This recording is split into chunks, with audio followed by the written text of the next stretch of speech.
하나님의 말씀 시편 133편 1절에서 3절입니다.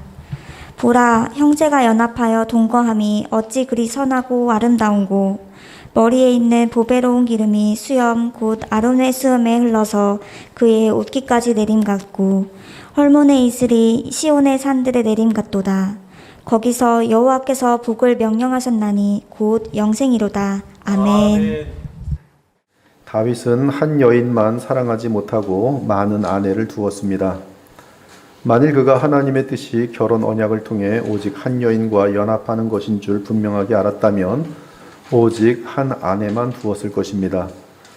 그러나 다윗 당시의 문화와 관습은 왕의 경우 여러 후궁을 두는 것이 국력을 확실하게 하고 왕권을 든든히 하는 것이었습니다. 그러기에 다윗은 결혼 문제에 대해 주의 뜻을 구체적으로 묻지 않고 여러 아내를 둔 것 같습니다.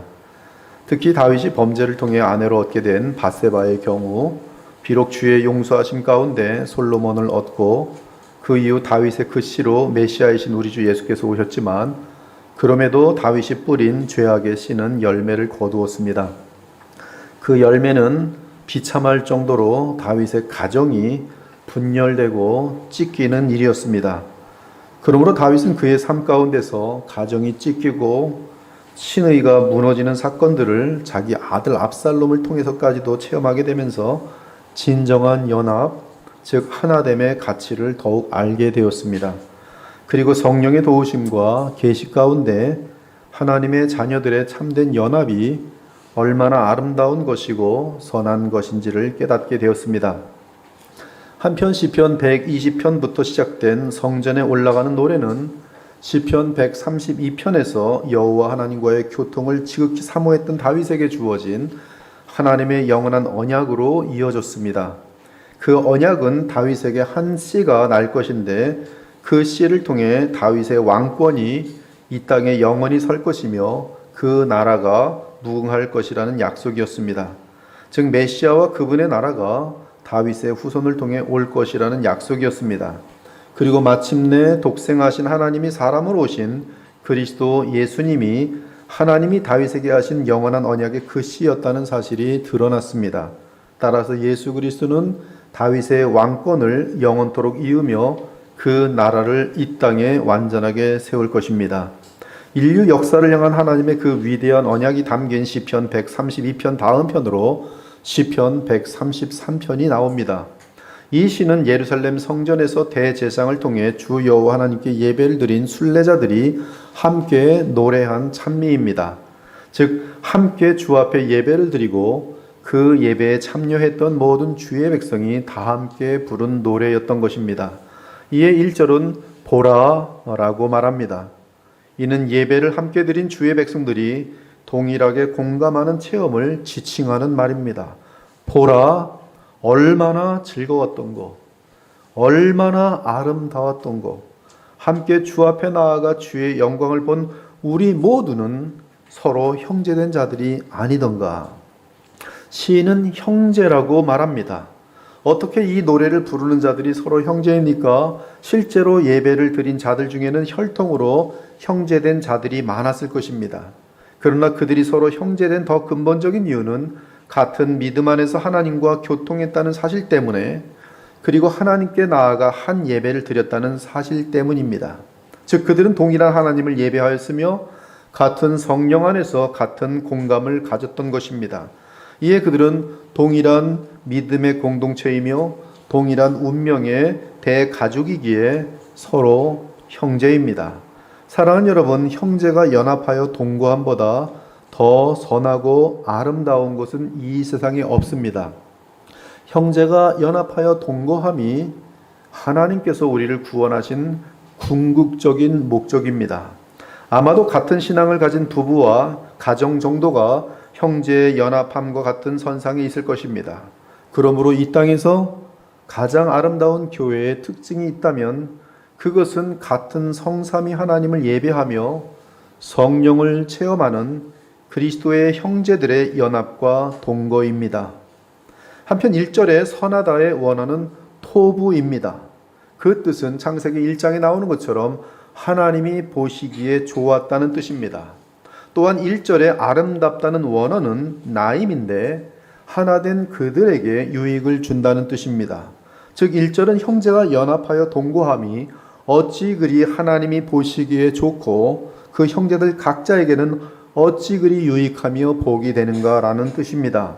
자녀를 둔 부모들은 자녀들이 서로 사랑하고 하나되며 동거하는 모습을 볼 때 얼마나 사랑스럽고 얼마나 복이 좋은지 모릅니다. 그 자녀들이 서로 뛰놀며 서로 사랑하면서 연합하는 것을 볼 때 이 가정이 천국이라고 느끼게 됩니다.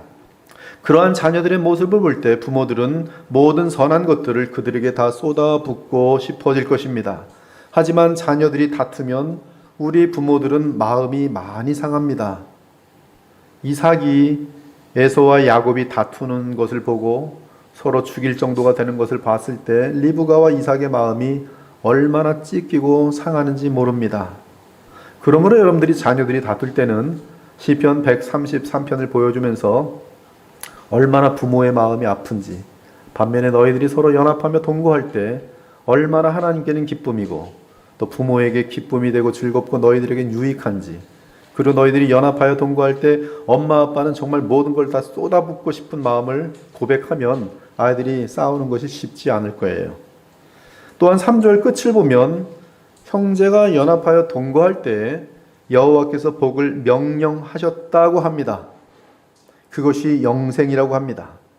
이는 1절에서 어찌 그리 선하고 아름다운 거라는 내용과 함께 볼 때 형제가 연합하여 동거함은 하나님이 복을 베푸시도록 하는 동기부여가 되며 그 복은 영생, 즉 새하늘과 새 땅에서 누릴 천국의 기쁨을 미리 누리는 것이라고 알려줍니다.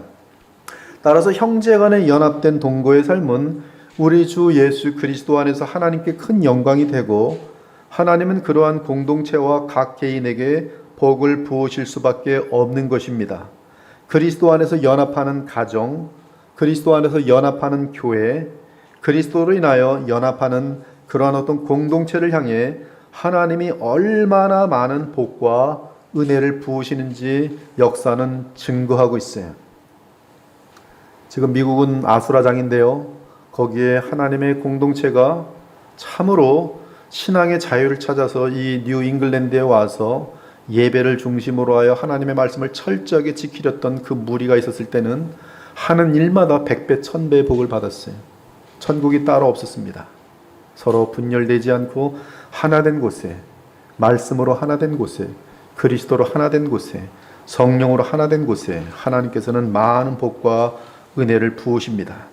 그러므로 우리가 참으로 진정한 행복을 누리는 영원한 보람된 삶을 살고자 한다면 우리는 가정에서나 교회에서 그리스도 안에서 서로 하나가 되도록 더욱 기도하고 노력하고 순종해야 할 것이. 재미난 것은 3절에서 여호와께서 복을 명령하셨다는 사실입니다. 히브리어로 원어 차와 흔데 명령하다, 그렇게 정하셨다라는 뜻입니다. 이는 하나님이 원칙을 그렇게 만드셨다는 말씀이에요. 즉 형제가 연합하여 동거하게 되면 하나님께서 정하신 복이 반드시 따를 수밖에 없다는 것입니다. 그렇게 정하셨다는 것이, 명령하셨다는 것이, 그 법칙에는 예외가 없습니다. 부부가 같은 신앙 안에서 연합하고 동거할 때 거기는 사랑으로 말미암는 행복과 기쁨이 흘러 넘치게 되어 있고요. 그러한 부부에게는 하나님께서 많은 것들을 채워주십니다. 그래서 행복해요. 예외가 없어요. 그러나 아무리 돈이 많고 아무리 세상에 권력을 갖고 많은 인기가 있을지라도 부부간에 깨어져서 이혼하게 되면 세월이 지나면서 그 비참함이란 이루 말할 수 없어요. 특히 자녀들로 인한 비참은 대단히 큽니다. 예외가 없어요. 그런데 3절 끝에서 반드시 따르는 그 복은 곧 영생이라고 말하고 있습니다. 즉 지금 이 땅에서 누리는 하나님의 복을 영원히 누리게 된다는 말씀이에요. 물론 이러한 삶의 궁극적인 시전은 당연히 부활 이후에 새하늘과 새 땅에서의 삶입니다. 그런데 영생의 그 삶은 어떤 삶입니까? 그렇습니다. 영생이라는 것은 구원받은 형제들이 영원히 연합하여 영원히 새하늘과 새 땅에서 동거하는 삶이에요. 오늘 형제가 연합하여 동거함은 영생으로 이어지는데 그 영생으로 이어지는 것은 놀랍게도 요한복음 17장에 우리 주 예수 그리스도의 기도의 완성입니다. 우리가 하나됨 같이 저희들도 우리 안에서 하나 되게 하소서. 그것이 사랑이며 영원한 사랑이며 그것이 영원한 코이노니에요. 그것이 천국입니다. 천국은 다른 곳이 아니에요.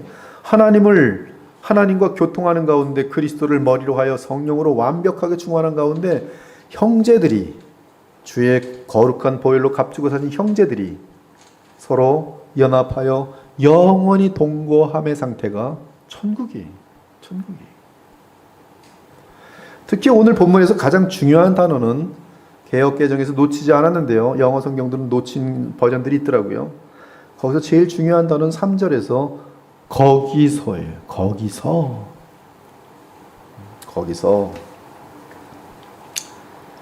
거기서 여호와께서 복을 명령하셨나니 거기서 즉 여호와께서 복을 명령하시고 영생을 약속하신 곳이 있는데 거기서입니다.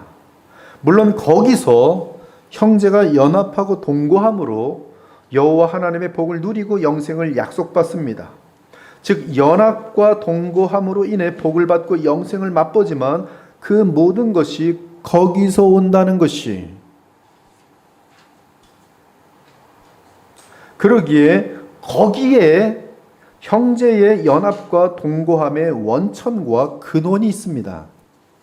우리는 오늘 이 말씀을 들으면서 그렇지, 형제가 연합하고 동거하면 하나님께로부터 기쁨이 되고 복을 누리는구나, 행복이 넘치는구나, 우리가 서로 연합하자라고 해서 연합되어지는 것이 아니고, 형제의 연합과 동거가 영생으로 이어질 수 있는 그 길은, 즉 영원히 끊어지지 않고 계속 그 연합과 동거됨을 유지할 수 있는 것은 거기서만이 가능하다는 것이, 그리고 거기서 형제의 연합과 동거함이 지속되기 때문에 하나님의 복과 영생을 맛볼 수밖에 없다는 것이 그렇게 이야기가 되어집니다. 그러면 거기서는 무엇입니까? 3절에 보니까 거기서는 당연히 시편 120편부터 134편까지의 주제인 시온입니다. 시온의 산들 앞에를, 거기서 그 시온을 받고 있어요. 시온이, 즉 시온에서 여호와께서 복을 명령하셨고 영생을 약속하셨습니다. 그리고 시온의 산들에서, 시온에서 형제의 연합과 동거함이 가능한 것이,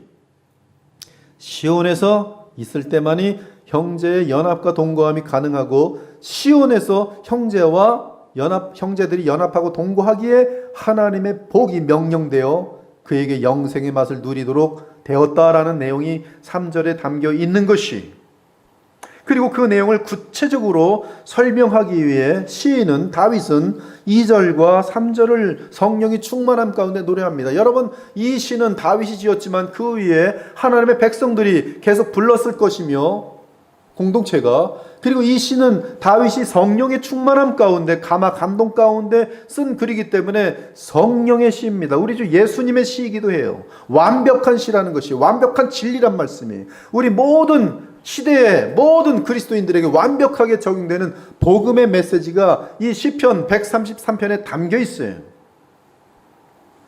그래서 2절과 3절을 보면은 머리에 있는 보배로운 기름이 수염 곧 아론의 수염에 흘러서 그의 옷깃까지 내림 같고 헐몬에 있으리 시온의 산들에 내림 같도다. 거기서 여호와께서 복을 명령하셨나니 곧 영생이로다.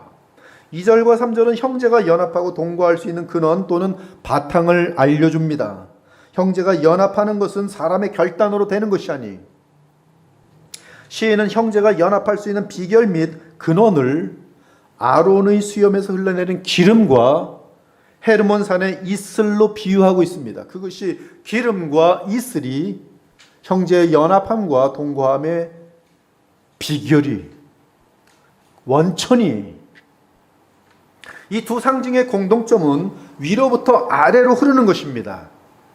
높은 곳에서 낮은 곳으로 흘러내려가는 것이, 사실 높은 곳은 지극히 높은 곳을 의미하는데 이렇게 비유하고 있는 이유는, 이러한 형제의 연합을 가능하게 하는 것은 지극히 높은 곳에 계신 하나님으로부터 내려오는 기름과 이슬이라고 알려주고 있는 것입니다. 다른 말로 표현하면 위로부터 내려오는 하나님의 은혜가 형제의 연합과 하나됨의 근원인 것이, 온갖 좋은 은사와 온전한 선물이 다 위로부터 빛들의 아버지께로부터 내려오느니라. 그러면 구체적으로 이 두 가지 상징을 하나씩 살펴보겠습니다. 먼저 머리에 있는 보배로운 기름이 수염 곧 아론의 수염에 흘러서 그의 옷깃까지 내리는 것이. 이 구약시대의 기름은 오늘 133편에 대한 이 강론은 재밌습니다. 제가 연구하면서도 너무 재밌었어요. 이 구약시대의 기름은 매우 귀한 물건으로서 뜨거운 태양 아래 메마른 피부를 촉촉하게 해주고 여러 먼지 묻은 곳을 닦아주는 액체였습니다. 그리고 또한 지치고 가란 목을 시원하게 씻어내려주는 향기롭고 신선한 음료이기도 했습니다. 그런데 2절을 보면 그 기름은 보배로운 기름이라고 말합니다. 그리고 아론의 수염에 흐르는 기름이라고 합니다. 여기서 보배롭다고 번역한 원어는 놀랍게도 1절에서 선악으로 번역한 토부입니다. 즉 토부 기름이라고 되어 있어요. 토부라는 뜻은 하나님이 원하시는 대로, 하나님이 뜻하시는 대로 그대로 이루어졌다 이 뜻이에요. 하나님 보시기에 좋았더라. 즉 지금 이 기름은 하나님이 명하신 대로 만들어진 아름다운 보배로운 선한 하나님의 뜻을 이루는 기름이라는 뜻입니다. 하나님 보시기에 좋은 기름이에요. 토부. 하나님이 보시기에 좋은 보배로운 기름이, 하나님의 명령대로 만들어진 보배로운 기름이, 하나님 보시기에 좋은 기름이 아론의 수염에 흘러내립니다. 구약시대에 기름을 머리에 붓는 행위는 뜨거운 햇볕이 내리쬐는 먼지가 많은 밖에서 여행을 하고 안으로 들어오는 매우 귀한 손님을 극진히 영접하는 행위가 바로 기름을 머리에 부어주는 행위였어요. 이 사실 머리에 기름을 붓는 행위는 구약과 신약에 다 나옵니다. 먼저 구약을 보면 우리가 잘 아는 시편 23편을 보면은 주께서 내 원수의 목전에서 내게 상을 차려주시고 기름을 내 머리에 부으셨으니 내 잔이 넘치나이다. 억울한 일을 당하고 너무나 힘든 가운데 있는데 주께서 나를 극진히 대접하시사 원수들에게서 억울한 일을 다 정말 신원하여 주시고 내게 기름을 부으실 정도로 시원케 하시고 내 마음을 기쁘게 해주시고 나를 극진히 대접해 주셨다는 이런 뜻이, 그렇죠? 기름을 내 머리에 부으시고 내게 상을 차려주시고 내 원수의 목전에서 기름을 내 머리에 부으셨으니 내 잔이 넘치나이다. 얼마나 기름을 많이 부으셨은지 내 잔이 넘치나이다. 또한 신약에서도 보면 예로서 예수께서 베다니 나병 환자 시몬의 집에 계실 때 한 여자가 매우 귀한 향유 한 옥합을 가지고 나와서 향기가 나는 기름이 그것이 담긴 옥합을 가지고 나와서 식사하시는 예수의 머리에 붓더라. 이 여인은 예수님을 향한 너무나 무한한 감사 가운데 그에게 나의 진빚을 어떻게 갚을까, 어떻게 감사의 표현을 할까 자신의 최선을 다하여 준비한 것이 향유 한 옥합인데 그걸 가지고 와서 예수님의 머리에 부은 것이 무슨 뜻이에요? 지극히 경외하며 사랑한다는 뜻입니다. 그런데 대제사장이 아론의 머리에 기름이 부어지고 그 기름이 아론의 수염에 흘러내리고 심지어 그의 옷깃까지 내립니다. 대제사장의 옷깃은 에봇이 이는 보배로운 기름을 약간 부은 것이 아니라 충만하게 부어서 머리로부터 옷깃까지 그 기름이 흘러내리는 것을 보여주는 그림입니다. 즉 지극히 높은 곳에서부터 보배로운 기름이 차고 넘치도록 대제사장 아론의 머리에 부어져서 옷깃을 적실 정도로 흘러넘치더니 땅바닥에 떨어지는 그런 그림입니다. 하나님께서는 보배로운 기름을 부으실 때 아끼지 않고 차고 넘치도록 부으십니다. 그래서 위로부터 아론의 머리와 아론의 수염에 부어져서 흘러넘치는 보배로운 기름입니다. 놀랍게도 출애굽기 30장을 보면 이 장면이 정확하게 묘사되어 있습니다.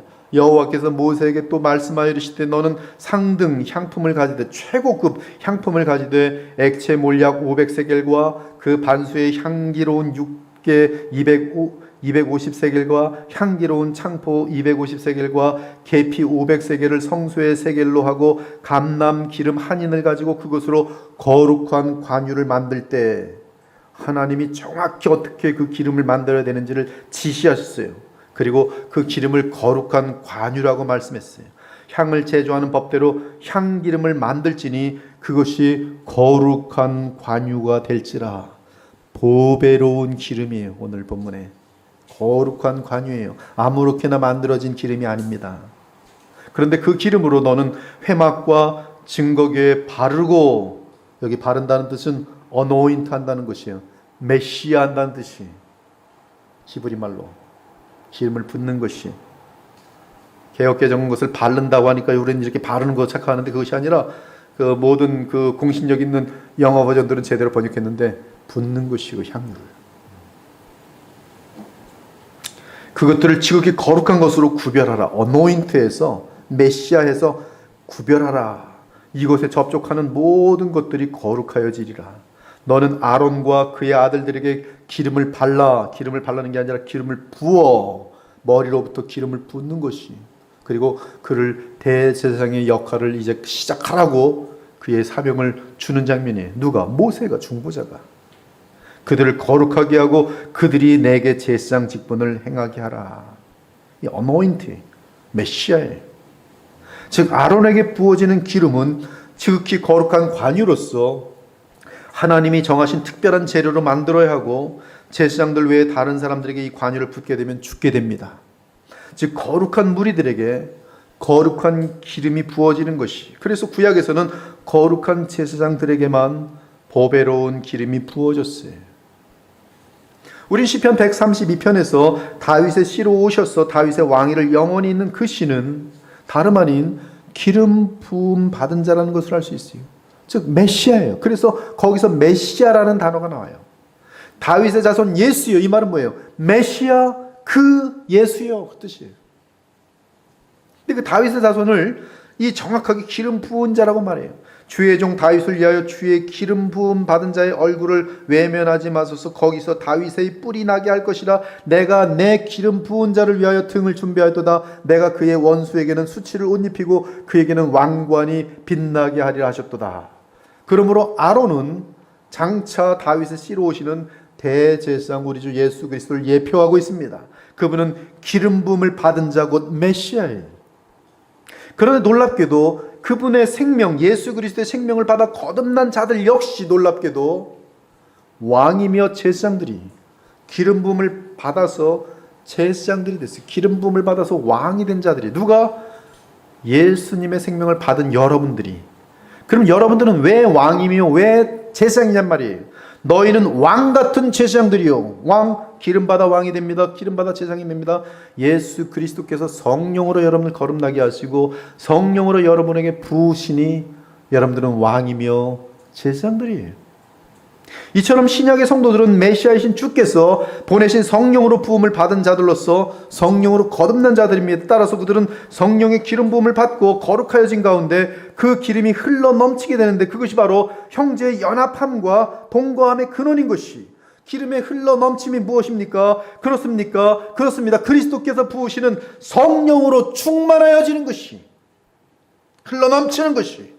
그래서 성령에 의해 거듭난 성도들이 성령으로 충만하여질 때 그것이 형제가 연합하여 동거하는 힘과 사랑의 근원인 것이, 그것이 오늘 본문에서 정확하게 신약과 함께 연결되어 있어요.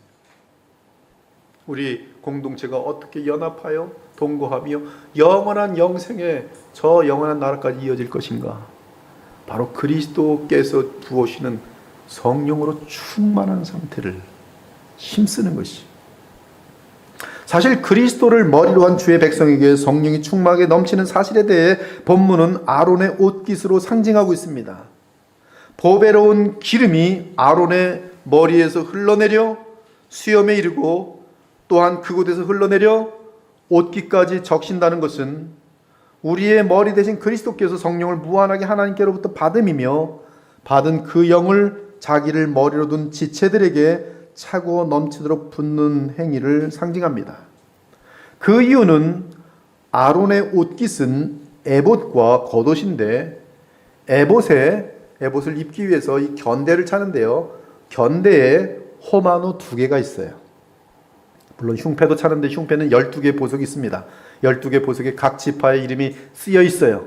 그런데 에봇의 견대에도 호마노 보석 2개가 들어갔는데 각각 6지파의 이름이 거기에 새겨져 있어요.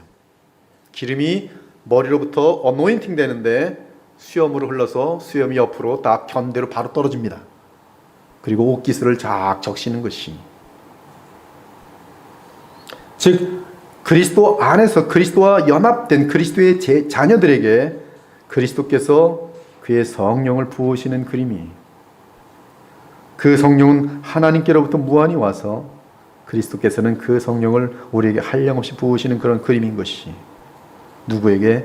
바로 주의 백성들에게, 예수 그리스도를 맏형으로 하는 동생들에게, 우리끼리는 서로 형제들 사이에 기름이 부어지는 것이, 성령으로 부어지는 것이, 그 성령으로 부어짐이, 성령으로 우리가 연합됨이, 성령으로 하나됨이, 성령의 하나되게 함을 힘써 지키라 말합니다.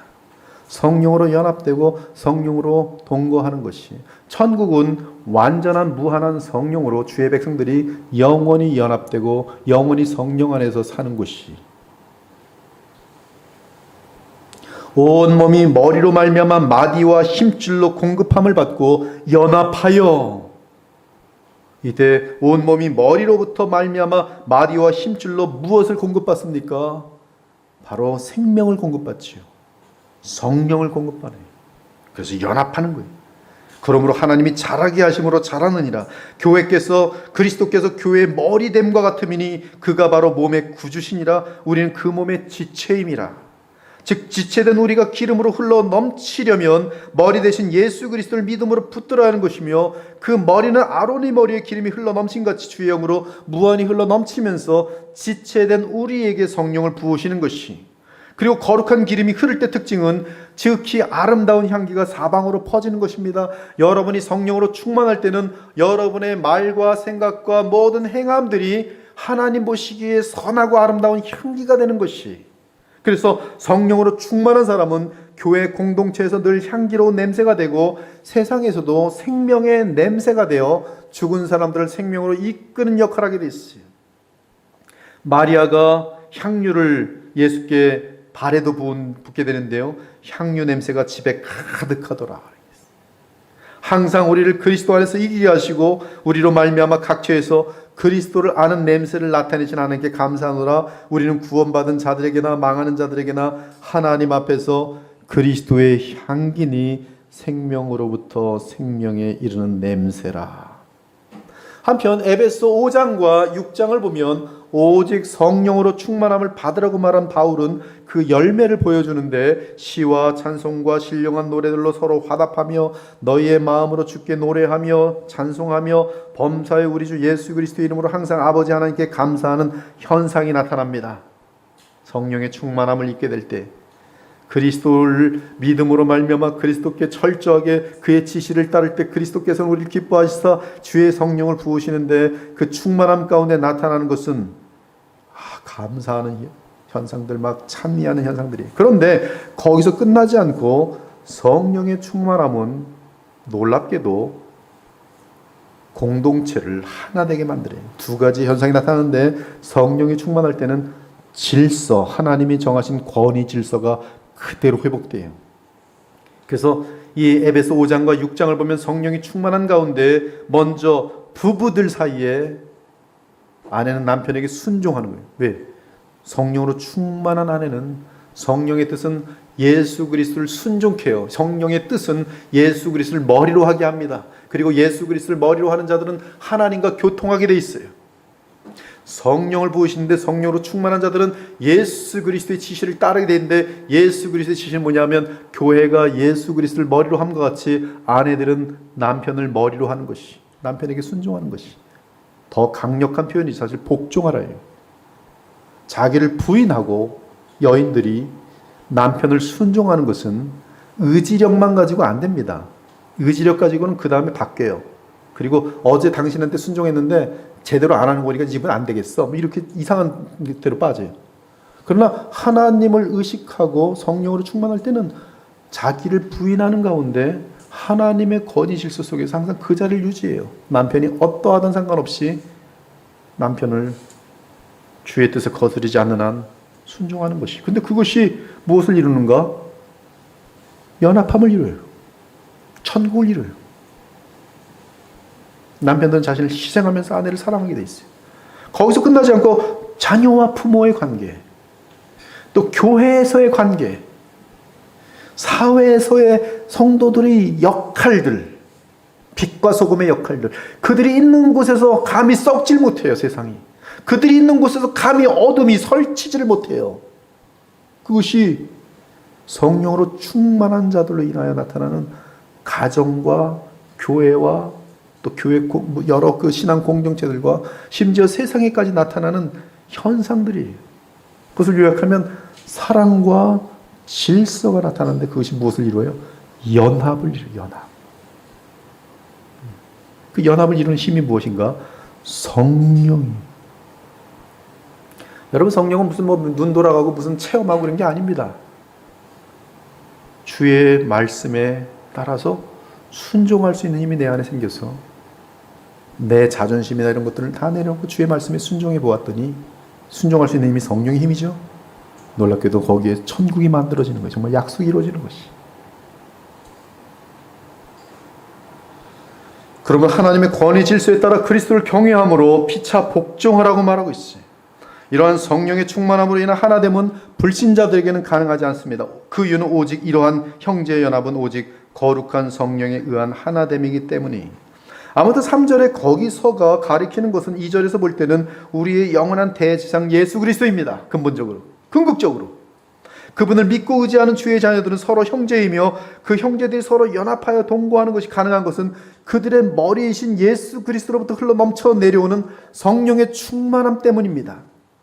그러므로 우리가 다 함께 그리스도를 믿고 의지할 때 그분으로부터 흐르는 성령의 충만함에 의해 우리는 자연스럽게 서로 형제가 되어 연합하고 동거하게 되고 그 모습은 하나님의 눈에 보기 좋으며 이에 거기서 여호와 하나님의 복을 명하셨고 또한 거기서 우리는 영생 즉 새하늘과 새 땅의 영원한 기쁨과 천국의 풍요와 만족과 안식을 누리게 되는 그것이 성경이 보여주는 어마어마한 그림입니다.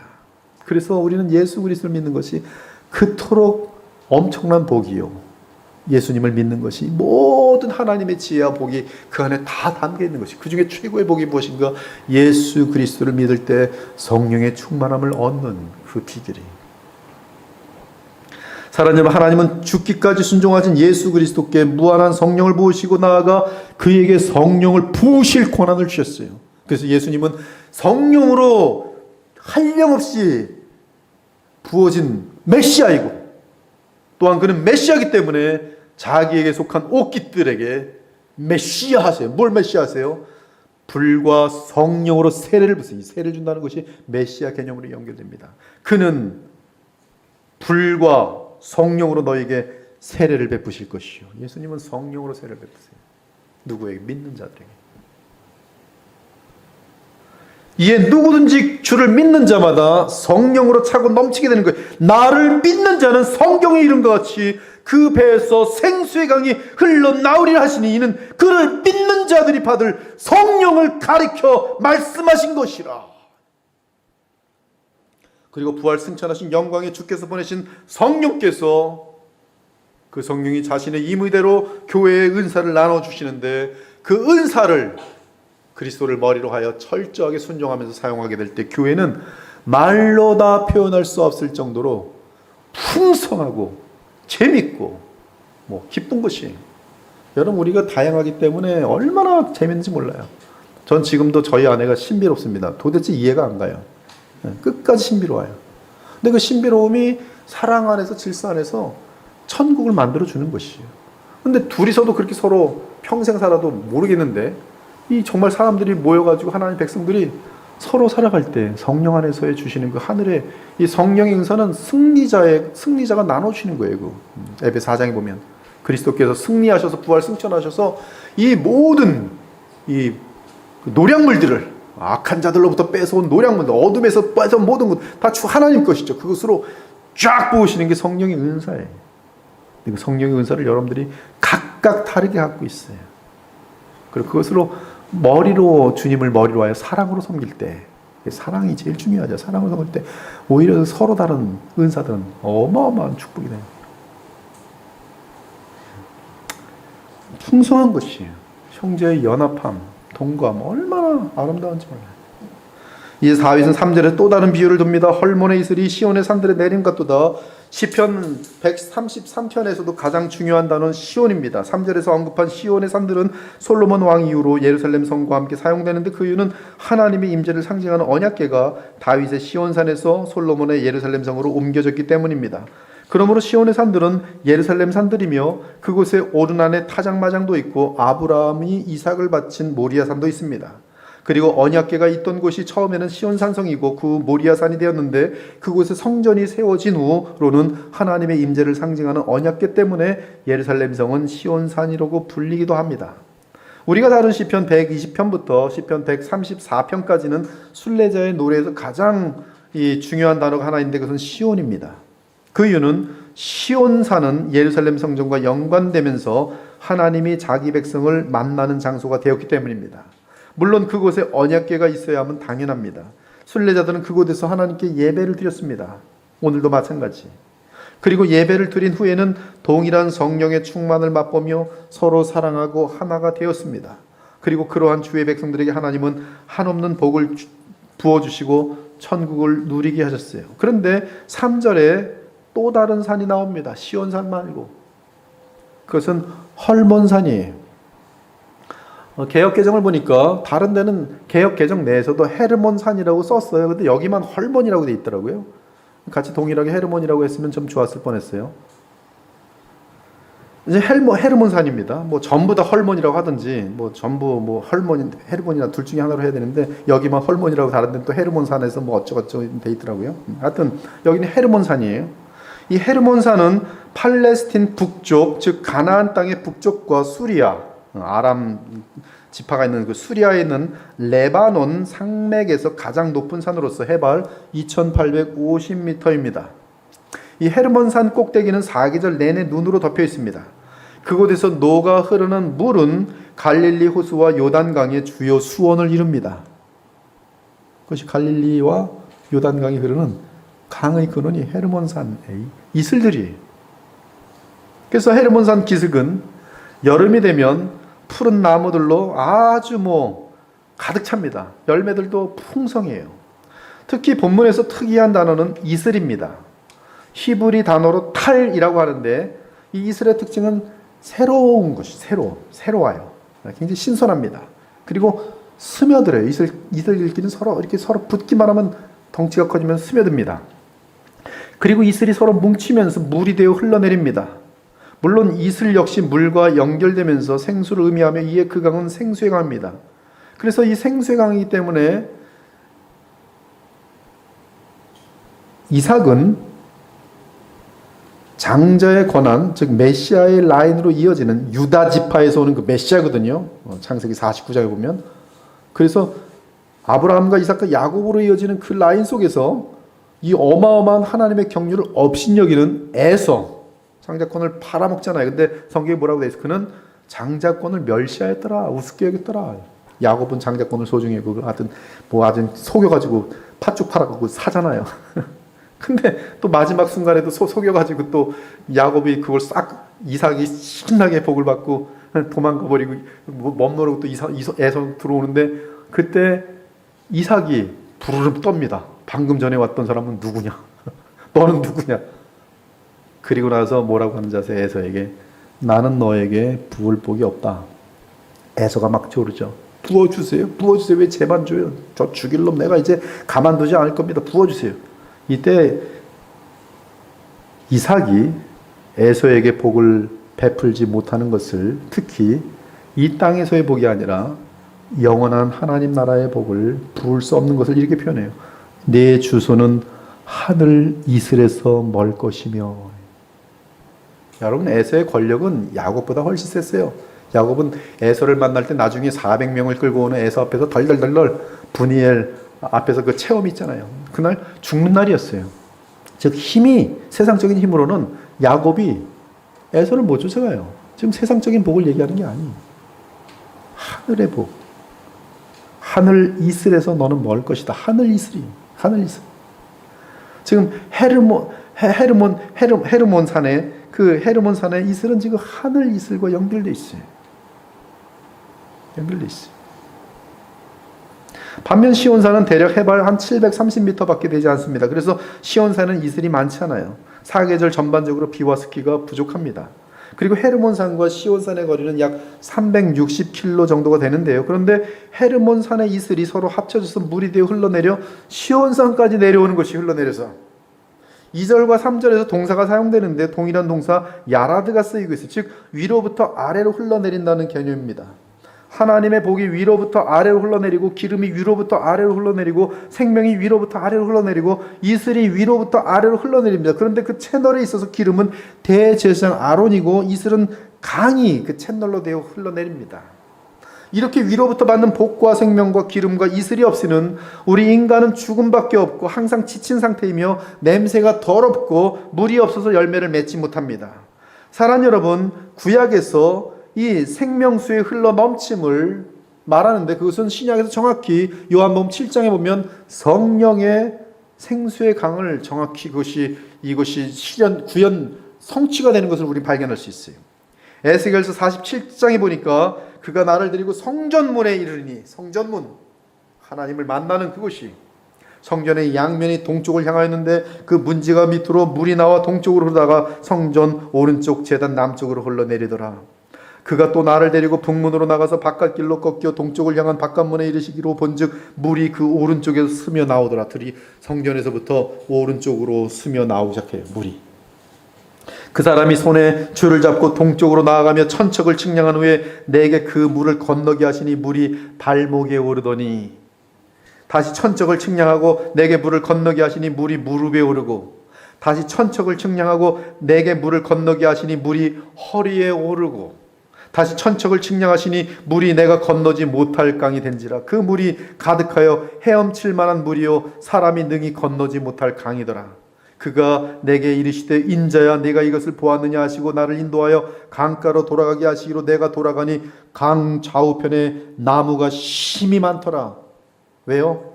이 강줄기 그 성전에서부터 내려오는 물 때문에 나무들이 푸르고 풍성한 것이. 그가 내게 이르시되 이 물이 동쪽으로 향하여 흘러 아라바로 내려가서 바다에 이르니 그 흘러내리는 물로 무슨 말씀을 표현하냐면 바다의 물이 살아나리라, 되살아나리라. 이 강물이 이르는 곳마다 번성하는 모든 생물이 살고 죽었던 곳에서 살고 또 고기가 심이 많으니 이 물이 흘러 들어가므로 바닷물이 되살아나겠고 이 강이 이르는 각처에 모든 것이 살 것이라. 즉 생명수에 죽음이 가득한 곳에 성전으로부터 내려오는 이 강이 생명의 강이 흐를 때 다 살아나는 거예요. 이것은 예수 그리스도로부터 성령의 충만함으로 우리가 가는 곳마다 우리를 향하여 또한 성령의 풍성함이 흘러넘치는데 그것이 닿는 곳마다 생명의 역사가 있을 것을 알려주는 거예요. 여러분 자신에게도 생명의 역사가 있을 것이며 그 생명은 계속 번져나가는 것을 보여주고 있어요. 에스겔이 본 이 환상은 정확하게 성전으로 흐르는 물이 흘러넘쳐서 그 물이 닿는 곳마다 죽음에서 생명이 넘치는 것을 보여주는 환상입니다. 물론 그 물은 신약에서 말하는 것처럼 예수 그리스도를 믿는 자들의 그 배에서 흘러넘치는 생수의 강입니다. 사랑하는 여러분, 이 물은 세상과는 무관하게 흐르는 물입니다. 즉 세상의 외모와는 무관하게 흐르는 물이에요. 여러분 성령 충만은 돈이 많다고 충만하는 것 아니에요. 성령 충만함은 여러분들이 머리가 좋다고 되어지는 것이 아니에요. 그리고 이러한 성도들이 성령으로 충만할 때 그것은 형제의 연합과 동거함을 이루는 근원이 되는 것이, 이때는 서로 주 안에서 형제들에게 형제를 외모로 취하지 않고 서로 용납합니다. 그러므로 성령의 충만과 형제의 연합함과 동거함에 가장 반대되는 적은 성경에서 놀랍게도 세속화예요. 세속화예요. 오늘 이명욱 집사님 신기하게 성령의 감동을 받으셨는지 세속화라는 단어를 썼어요. 그것은 연합을 깨트리는 단어예요. 여러분 교회 사람이 많다고 그것이 연합된 것이 아닙니다. 거기에 그리스도를 머리로 하여 연합된 것이 아니면 세상 일반 집단하고 똑같아요. 여러분 무슨 락 뮤직이나 무슨 노래 잘하는 세상에 가수 하나 오면 10만 명 금방 모아집니다. 그리고 같이 노래하면서 하나 되는 것처럼 착각을 해요. 그것은 성경이 말하는 하나됨이 아니에요. 성경이 말하는 하나됨은 오직 성령으로 인하여 하나 되는 하나됨이에요. 근데 그 성령으로 하나됨을 깨트리는 성령 안에서의 그리스도를 머리로 하여 하나된 그 하나됨을 깨트리는 것이 무엇이냐면 사람을 외모로 취하는 것이죠. 외모로 취한다는 것은 우리의 가치관이 전혀 변화되지 않은 가운데 교회에 들어와서 세상적인 것으로 교회를 운영한다는 뜻이에요. 그것은 교회를 주님이 떠나시게 만드는 요인이. 그리고 그러한 하나됨은 진정한 하나됨이 되지 않고 영혼으로 이어질 수 없어요. 왜냐하면 그러한 하나됨은 결국 나를 중심으로 한 진리를 따진 하나됨이기 때문에 그래요. 성령 안에서의 하나됨은 세상의 것들과 상관이 없어요. 낮은 형제는 자기의 높음을 자랑하고 부한 자는 자기의 낮아짐을 자랑할지니 이는 그가 풀의 꽃과 같이 지나감이리라. 하나님의 백성들의 특징은 이 세상에 대한 욕구가 십자가에 못 박히는 것이. 그리고 그들의 소망은 하나님 나라에 있어요. 그래서 가치관이 바뀝니다. 바울도 외모로 보았어요. 사람을 거듭나기 전에는 다메섹 도상에서 예수 그리스도를 만나기 전까지는. 그래서 예수 그리스도를 알아보지 못하였어요. 그러나 부활의 예수 그리스도를 직접 만나본 이후에 바울의 생각과 가치관은 근본적으로 무너집니다. 여러분 사두개인들은 그 가치관이 어디 있는지 아세요? 이 세상에 있어요. 그래서 부활을 믿지 않습니다. 여러분들은 부활을 믿는 자들로서 여러분의 가치관은 이 땅에 없는 사람들이에요. 그렇다면 우리는 세상 기준으로 사람을 대하지 않도록 되어 있어요. 그러므로 우리가 이제부터는 어떤 사람도 육신을 따라, 즉 세상의 외모를 따라 세상적인 기준으로 따라 알지 아니하노라. 비록 우리가 그리스도도 육신을 따라 알았으나 과거에 그렇게 알았지요. 그래서 오해했죠. 이제부터는 그같이 알지 아니하노라. 만일 너희 회당에 금가락지를 끼고 아름다운 옷을 입은 사람이 들어오고 또 남루한 옷을 입은 가난한 사람이 들어올 때 너희가 아름다운 옷을 입은 자를 눈여겨보고 말하되 여기 좋은 자리에 앉아서 하고. 여기 아름다운 옷을 입었다는 것은 권력과 세상의 인기와 무슨 돈과 세상에서 하여튼 아주 뛰어난 자들의 뜻이에요. 근데 그들이 딱 들어오니까 막 교회가 여기 오십시오 여기 오십시오 환영하는데 그렇지 않은 자에 대해서는 저기 발등상에 앉든지 나가든지 오든지 말든지 그렇게 하면 야고보가 뭐라는지 아세요? 그것은 교회가 아니다.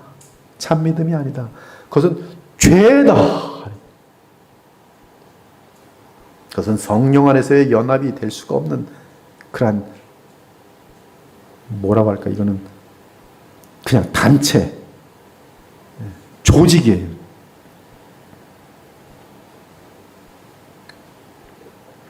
만일 너희가 사람을 차별하여 대하면 죄를 짓는 것이니 율법이 너희를 범죄자로 정죄하리라. 그래서 우리는 세속화를 가장 조심해야 돼요. 그것은 교회를 교회답지 못하게 만드는 가장 무서운 것이. 우리는 세상을 부러워할 때 세속화된 교회를 좋아해요. 그것에 예수 그리스도가 머리가 되시는지 성령의 역사가 있는지에 대해서 아무런 관심이 없어요. 그래서 망하는 거예요. 아무 진리를 체험하지 못하는 것이고 예수 그리스도의 형상을 닮아가지 못하는 것이고 그저 세속화된 교회에서 동일해요. 이 동창회 가서 노는 거나 교회 가서 노는 거나 똑같은 거예요. 단지 여기는 나의 종교성을 만족시키는 종교적인 언어가 있고 종교적인 어떠한 식들이 있는 것이에요. 그건 가짜예요. 즉 형제의 연합을 깨뜨리는 데 최고의 문제는 세상적인 가치관으로 형제들을 판단하고 평가하는 것이며 그러한 외모로 취하지 않고 그리스도 안에서 서로 그리스도를 닮는 성품으로 평가하는 교회만이 성령께서 연합하시고 또 함께 하시는 교회인 것이. 그러한 교회가 성령의 아름다운 거룩하고 사랑하는 향기가 되어 가족 및 교회에 나아가 사회에서까지 아름다운 향기가 되는 것입니다. 사랑하는 여러분, 이처럼 형제의 연합은 오직 생명과 성령을 차고 넘치도록 부으시는 그리스도로 인해 가능합니다. 이러한 성도의 연합은 사람이 해낼 수 있는 것이 아니 바벨탑에서 사람들은 하나가 됐어요. 힘을 모아서 탑을 쌓고 우리가 흩어지는 것을 면하자. 무슨 말이에요? 우리가 하나가 되자. 거기에 뭐가 없어요? 그리스도가 없어요. 거기 뭐가 없어요? 성령의 임재가 없어요. 뭐가 없어요? 하나님과의 교통이 없어요. 그러면 그 집단은 뭐예요? 하나님께 대항하는 집단이. 정말 조심해서 보셔야 돼요. 이 교회는 항상 자나깨나 이 교회의 머리는 주 예수 그리스도여야 돼요. 그리고 이 교회에 선포되는 모든 메시지는 우리 주 예수 그리스도를 왕으로, 그리고 대제사장으로, 그리고 마지막 선자로, 마지막 말씀으로, 하나님의 어린 양으로 항상 잊지 않는 교회가 돼야 돼요. 그럴 때 하나님의 복이 명령되어 있고, 그럴 때 세상적인 부패한 세속적인 하나됨이 아니고, 조폭들도 하나 돼요. 그런 하나됨이 아니고, 거룩한 영원한 천국의 하나됨이 이 땅에서부터 시작될 수가 있는 것이. 그리고 그 하나됨은 영원히 이어져요. 여러분이 죽은 이후에도 이어지고, 예수님 재림 이후에도 영원히 이어져요. 여러분, 이 땅에서 성도의 연합과 하나됨이, 함께 동거함이 얼마나 영광스러운 것인지 아십니까? 이 모임보다 더 소중한 것이 이 땅에 없어요. 같은 주를 모시고 그 같은 주께서 우리에게 부으시는 성령의 충만함을 입은 그 성도들이 하루하루 달마다 매년마다 변화되어 가면서 그리스도의 형상을 닮아가면서, 그리고 형제의 연합함과 동거함으로 함께 하여지는 그 천국의 모형을 만들어가는 그 교회, 그것은 그리스도의 충만이며 하나님께서 이 세상을 버리지 않으시고 아직도 보존하시는 근거인 것이, 여러분은 주님 보시기에, 하나님 보시기에 그리스도 안에서 보배 중에 보배예요. 한량없는 은혜를 부으실 수밖에 없는 거룩한 우리 주 예수 그리스도의 신부된 공동체인 것이, 그것이 바로 교회예요.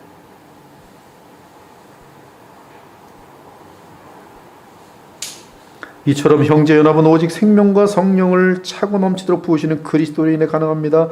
이러한 성도의 연합은 사람이 해낼 수 있는 것이 아닙니다. 오직 우리가 우리의 머리로 그리스도를 인정하고 그분의 지시에 철저하게 따를 때 성령의 역사로 말미암아 우리 형제들은 연합하여 동거하게 되면서 하나님께 큰 영광 기쁨이 되는 것이요, 우리 자신에게는 복이 넘칠 수밖에 없고 천국의 영생의 즐거움을 누릴 수밖에 없는 것이요, 그러므로 성도의 하나됨은 그리스도께서 주시는 선물입니다. 이에 우리는 그 선물을 놓치지 않기 위해 더욱 그리스도를 붙들고 그리스도의 명령을 지키면서 그리스도 안에 거하여야 하는 것이에요. 사랑하는 여러분, 여러분은 주 예수님을 그리스도로 믿고 모셨습니다. 주 예수님을 그리스도로 모신다는 것은 주님을 하나님의 아들로 알고 나의 왕, 나의 대제사장, 나의 영원한 마지막 선자로 모시는 것을 뜻합니다. 그러한 믿음으로 그리스도와 언약을 맺은 자들에게는 성령이 이미 그 사람 안에 와 계십니다.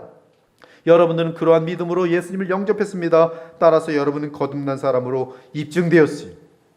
이제 여러분 안에 임하신 성령은 영원히 떠나지 않으시며 우리가 죽을 때 낙원으로 또한 주의 재림 때는 새하늘과 새 땅에 들어갈 수 있는 보증이 되어 주실 것입니다. 우리를 너희와 함께 그리스도 안에서 굳건하게 하시고 우리 기름을 부으신 이는 하나님이시니 그가 또한 우리에게 인치시고 보증으로 우리 마음에 성령을 주셨느니라. 그런데 이렇게 우리에게 성령이 내재될 수 있도록 십자가에서 구속을 이루신 우리 주 하나님과 예수께서 주의 백성에게 요구하시는 것은 형제들이 연합하며 동거하는 것입니다. 그리고 그 비결은 거기서, 즉 시온이 상징하는 그리스도 안에서 하나님과 교통하는 것이, 그러할 때 하나님으로부터 내려오는 성령이 그리스도를 통해 한량없이 주의 자녀들에게 차고 넘치도록 흐르게 되는 것입니다. 그러므로 우리는 형제의 연합과 동거함과 축복과 생명과 풍성함을 위해 무엇보다도 죄 많은 이 세상에서는 아직은, 주님이 재림하신 이유는 일하는 것과 7일이 다 구별이 없어요. 일과 예배가 구별이 없고, 또한 따로 구별된 그런 것 구별이 없어요. 다 동일합니다. 그러나 지금은 주님께 예배하는 시간이 구별되어 있어요. 왜? 더러운 것이 있기 때문에 구별되는 거예요. 날짜도 구별되고 장소도 구별되고 시간도 구별되고. 지금 우리에게 중요한 것은 예수님을 머리로 하여 하나님을 만나는 시간이 중요해요. 물론 개인적으로 큐티도 하고 말씀 묵상하면서 하나님 만납니다. 그러나 같이 공동체적으로 만나는 예배는 더더욱 중요한 것이 형제의 연합함과 동거함, 또 하나님의 나라를 세워가는 데 있어서 일단 가장 중요한 것 중에 하나는 공예배예요. 공예배. 천국은 죽음 이후에만 가는 곳이 아닙니다. 천국은 이미 성령 안에서 성도의 교제를 통해 이 땅에 누릴 수 있습니다.